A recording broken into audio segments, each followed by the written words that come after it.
Fortunate, I must say. Let's now take you to Kisumu, and the dredging of Lake Victoria has commenced in earnest to allow big ships to dock at the Kisumu port ahead of its official opening. Raila Odinga, the African Union High Representative for Infrastructure Development in Africa, says the port of Kisumu, that has remained dormant since the collapse of East African Community in 1978, will roar again.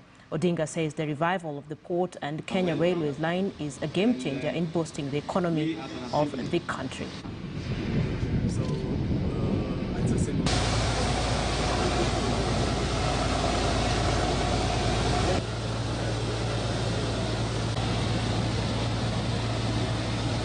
It was time that the Kisumu port was revived, and also the railway line was also revived.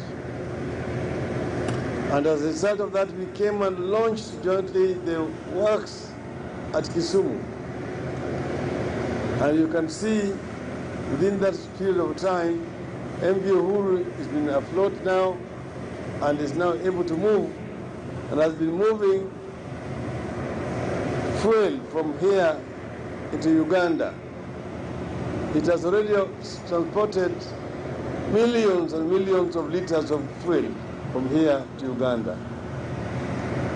The other cargo ships are also moving and coming back into Kisumu. This is reviving economic activities around this region. Let's stay with the ODM leader Raila Odinga, who has relaunched an offensive against proponents of the Hustler